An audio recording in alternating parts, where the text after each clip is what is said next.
साथियों नमस्कार, मेरा नाम राम कुमार गुप्ता है और आज मैं खड़ा हूँ सोनभद्र की धरती रेणुकूट में, हिंडाल्को के प्रांगण में। ये हिंडाल्को का खेल का मैदान जैसा कि आप देख रहे हैं। और आज हम मिलने वाले हैं एक ऐसे शख्स से जिसने रेणुकूट या नहीं पूरे सोनभद्र में रक्तदान की एक ऐसी मुहिम चला रखी है जिससे बहुत लोग प्रभावित हुए हैं और रक्तदान के क्षेत्र में बहुत अच्छा काम कर रही एक संस्था। मिलते हैं हम दिलीप कुमार दुबे जी से, जिन्होंने प्रयास फाउंडेशन के माध्यम से रक्तदान के क्षेत्र में बहुत अच्छा काम किया है। आज सोनभद्र ही नहीं वरन पूरे भारत में प्रयास फाउंडेशन की पहचान है। आइए जानते हैं और मिलते हैं दिलीप दुबे जी से और उनसे ही जानते हैं प्रयास फाउंडेशन के बारे में तथा दिलीप दुबे के बारे में। मेरा नाम दिलीप कुमार दुबे है और प्रयास एक मुहिम जिंदगी बचाने की रक्तदाता समूह है जिसका मैं संस्थापक सचिव हूँ और मैं हिंडाल्को का कर्मचारी हूँ।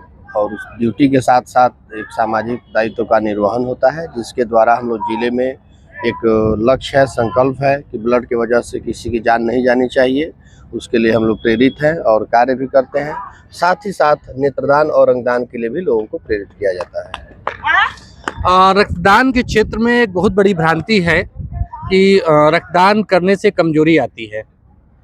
आप एज ए संस्था के प्रेरणा हैं, कैसे लोगों को समझा पाते हैं कि नहीं रक्तदान से किसी तरह की कमजोरी नहीं आती है, या क्या क्या समझाते हैं लोगों को? देखिए, ये तो एक आम और मौखिक बात है और एक बहाना का सबसे जरिया है कि हम ब्लड देने से कमजोरी हो जाएगी। ऐसा कुछ नहीं है।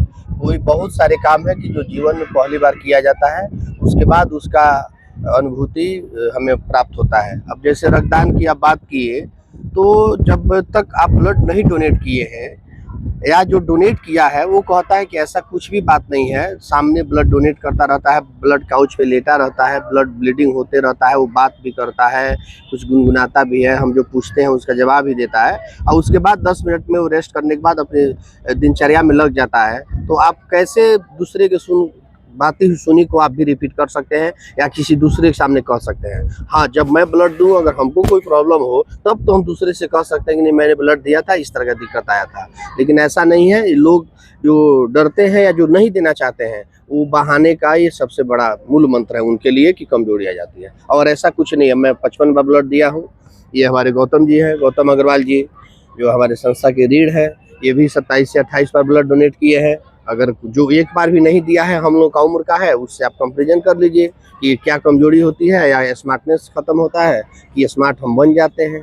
ये तो प्रमाण सामने है। ये आपका पर्सनल अनुभव है जी। रक्तदान को लेके एक बहुत बड़ी भ्रांति है। मैंने लोगों को कहते हुए सुना है कि 40 साल या 45 साल की एज के ही लोग हैं और कहते हैं मैं तो बूढ़ा हो गया हूँ, मैं रक्तदान नहीं कर सकता। तो चूंकि आप स्वयं रक्तदाता हैं और लगभग 55 बार रक्तदान कर चुके हैं, आपका क्या कहना है इसके बारे में? चूंकि आप नित्य नए रक्तदाताओं से मिलते भी रहते हैं, इसके बारे में आपका क्या मानना है? देखिए, जो ब्लड के लिए मतलब 2 संस्थाएं हैं, एनबीटीसी और एसबीटीसी। उनके अनुसार भारत का हर वो युवा या युवती है जिसका उम्र 18 साल है, वजन 45 किलो है और ब्लड डोनेशन के समय हेमोग्लोबिन चेक होता है जिसमें 12.5 अगर है। पुरुष साल में 4 बार 90 दिन के अंतराल पे और महिला 1 साल में 3 बार 120 दिन के अंतराल पे सुरक्षित तरीके से रक्तदान कर सकते हैं। और रही बात रक्तदान की उम्र की, तो जो एनबीटीसी के द्वारा जारी किया गया है वो 18 साल से 65 साल तक है। अगर आपको मतलब हाई ब्लड प्रेशर नहीं है या शुगर हाई नहीं है, आप इंसुलिन नहीं लेते हैं, तो आप 65 साल की उम्र तक रक्तदान कर सकते हैं। और इसके प्रत्यक्ष प्रमाण है हमारे देश के पूर्व मुख्य न्यायाधीश जस्टिस जगदीश खेहर जी थे, जो 31 अगस्त को रिटायर होना था और 27 को उन्होंने 65 साल की उम्र में ब्लड डोनेट किया था। आप बनारस में भी प्रदीप इसरानी जी हैं, देखिए 59 साल के हो गए हैं और लगभग 198 बार ब्लड डोनेट और प्लेटलेट डोनेशन कर चुके हैं। तो जो जिनको नहीं देना है या जो इससे डरते हैं या जिनको भागना है, उनके बहाने का आप हम संतुष्ट नहीं कर सकते हैं, ना उसके लिए उत्तर है। आप एक स्वयं रक्तदाता हैं और इतनी बड़ी रक्तदाता संस्था भी चला रहे हैं, लोगों को रक्तदान के लिए प्रेरित कर रहे हैं, लेकिन माना जा रहा है कि सोनभद्र एक बड़ा ही पिछड़ा हुआ एरिया है और रक्तदान के लिए यहाँ बहुत ही मेहनत करने की ज़रूरत है। लोगों को भी बहुत सारी नेगेटिव मानसिकता है रक्तदान को लेके, उनके बारे में एज ए प्रयास फाउंडेशन दिलीप दुबे क्या बोलना चाहेंगे? देखिए, मेरा उन सभी से निवेदन है, विनती है, जो हमारे ज़िले में 18 साल से अधिक उम्र के युवा हैं और जो 50 किलो वज़न है, वो सभी लोगों को ज़रूर इस मुहिम में आगे आना चाहिए, क्योंकि आज हम चाँद पे चले गए। अभी आपने चंद्रयान देखा था, हम लोग कितनी खुशी मनाए। लेकिन भारत में कोई ऐसा डॉक्टर अभी तक नहीं हुए जो प्राकृतिक निर्माण कर सके रक्त का। तो एक मानव दूसरे मानव का अपने शरीर से ब्लड देकर ही मदद कर सकता है। तो जब ये पेट्रोल पंप पे, मेडिकल स्टोर पे कहीं नहीं मिल सकता है और जब ज़रूरत पे हम ही एक दूसरे को मदद कर सकते हैं, तो जो भी 18 साल का युवा है और वज़न 45 किलो से ऊपर है और स्वस्थ है, उसको ज़रूर आगे आना चाहिए और रक्तदान करके किसी को ज़िंदगी देने की खुशी का अनुभव करना चाहिए। आप निश्चित रक्तदान करिए, बहुत अच्छा लगेगा। स्लोगन भी है कि रक्तदान करके देखो, अच्छा लगता है। तो जब आप करेंगे तभी आपको पता चलेगा कि अच्छा लगा कि बुरा लगा, क्योंकि दूसरे के बहकावे पे मत जाइए। आज ही हमारे रेणुकूट के एक रवि यादव मेरा दोस्त है, उसकी बहन का डायलिसिस हो रहा था और रॉबर्ट्सगंज में ओ नेगेटिव नहीं था। मैंने 67 किलोमीटर दूर से रेणुकूट से 2 डोनर हमारे गए, निशांत यादव जी और रवि, और जाके रॉबर्ट्सगंज में ब्लड डोनेट किए। आज भी एक रेणुकूट का पेशेंट रॉबर्ट्सगंज में भर्ती है जिसको बी नेगेटिव चाहिए। हम लोग काफ़ी परेशान हैं। अब हमारे हिंडाल्को में एक हमारे कर्मचारी साथी हैं, उनकी वाइफ का डिलीवरी है, प्लेटलेट 43,000 है।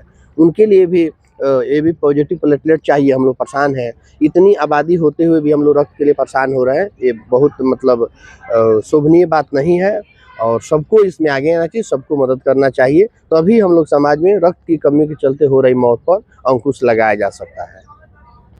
प्रयास फाउंडेशन के प्रणेता होते हुए अभी आपको मौका मिला था राष्ट्रपति से मिलने का, आप इस पे थोड़ा सा प्रकाश डालिए और उसका क्या असर रहेगा आगे आपके कार्यक्रमों में?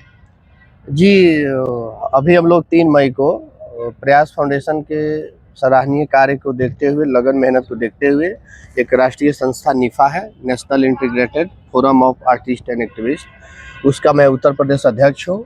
और एक हम लोग का डेलीगेशन गया था देश के राष्ट्रपति महामहिम द्रौपदी मुर्मू जी के पास। हम लोग 3 मई को उनसे मुलाकात भी किए थे राष्ट्रपति भवन में, और बहुत सारी समाज में ज़रूरत चीज़ों पे और जो आजकल ज्वलंत मुद्दा है उस पर बातें हुई और बहुत सारा उनका मार्गदर्शन भी मिला। और उन्होंने खासकर बेटियों के लिए पूछा कि आप लोग क्या करते हैं, तो बेटियों के बारे में भी बताया गया कि हम लोग ये मुहिम चलाते हैं और लोहड़ी भी मनाया जाता है और आगे हम लोग जो भी बन सकेगा लड़कियों के लिए, उसके जैसे नारी सशक्तिकरण है, नारी का शिक्षा है और भी आत्मनिर्भर बनाने के ऊपर बहुत सारा जोर दिया गया, बात किया गया और काफ़ी पॉजिटिव रहा। और उन्होंने आश्वासन भी दिया है कि दिल्ली में एक कार्यक्रम होना है सितंबर 2024 में, उसमें वो शिरकत भी करेंगी और फिर उनका मार्गदर्शन प्राप्त होगा। ये हमारे लिए, हमारे ज़िले के लिए सौभाग्य और खुशी की बात है कि हम लोग इस इलाके से और गए और राष्ट्रपति महोदया से मिलने का अवसर प्राप्त हुआ। लास्ट में बस एक आखिरी क्वेश्चन आपसे और पूछना चाहेंगे कि जैसा कि मैंने कहा कि ये आदिवासी बाहुल्य एरिया है, यहाँ एजुकेशन की बड़ी कमी है और रक्तदान की बात जब भी आती है तो अक्सर देखने को मिलता है कि लोग रक्तदान करने से पीछे हो जाते हैं और लोग अपनी पत्नी के लिए रक्तदान नहीं करते।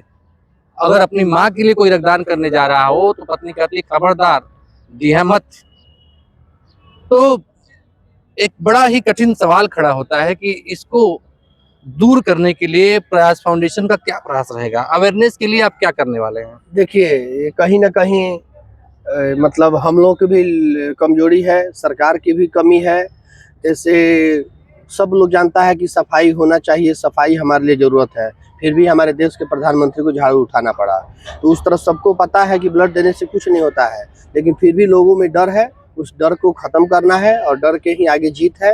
हम लोगों को समझाते हैं, ऐसा नहीं है कि वो नहीं तैयार हुआ तो हम उस मरीज को मरने देंगे, उसको भी हम बचाएँगे और उसको भी प्रयास करेंगे कि आगे से रक्तदाता बने, उसके लिए मोटिवेट करें। बोलिए गौतम जी। इसके लिए हम लोग प्रयास फाउंडेशन की जो मुहिम चलाते हैं, हमने एक मुहिम चलाई, आज का बच्चा भविष्य का रक्तदाता। हम कोचिंग जहाँ होती है, स्कूलों में जाते हैं, कोचिंग में जाते हैं, क्लासरूम में समय देते हैं 2 घंटा, वहाँ 2 घंटा ब्लड के बारे में बच्चों को समझाते हैं 11th-12th क्लास को। देन उनसे कंपटीशन कराते हैं, ऐसे प्रतियोगिता है, चार्ट पेपर है, ताकि वो उनको ये नहीं बोलते तुरंत लिखना है, घर से लिख के लेके आए। वो जाते हैं घर पे गूगल पे सर्च करते हैं पढ़ते हैं गूगल में ब्लड के बारे में, ये जागरूकता हम करते हैं, उसमें फर्स्ट सेकंड थर्ड निकालते हैं और उनको कुछ ना कुछ मोमेंटो है कोई पुरस्कृत करते हैं ताकि हम जागरूकता कर सकें। बहुत बहुत धन्यवाद दिलीप दुबे जी, अपने व्यस्ततम समय में से आपने ये समय निकाल के मुझे दिया। आपका बहुत बहुत आभार। मैं दर्शकों का आभार व्यक्त करना चाहूँगा। आज इतना अच्छा समय बीता आपका, लोगों के लिए बड़ा अच्छा संदेश जाएगा। और एक बार पुनः हम प्रयास फाउंडेशन और दिलीप दुबे जी का बहुत बहुत धन्यवाद करते हैं। आपका भी बहुत बहुत धन्यवाद। आप मिर्जापुर मेडिकल कॉलेज से चल के आए और हमारे जिले के आप पीआरओ भी हैं और आपका भी अक्सर सहयोग मिलता है। जो ब्लड कलेक्शन ट्रांसपोर्टेशन वैन आता है वो उसकी जिम्मेदारी आप ही के ऊपर है। जब भी हम लोग कैंप के लिए आपसे रिक्वेस्ट करते हैं आप सबसे पहले तैयार होते हैं, तो इसके लिए इस मुहिम में सहयोग कीजिए। आपका भी आभार, धन्यवाद।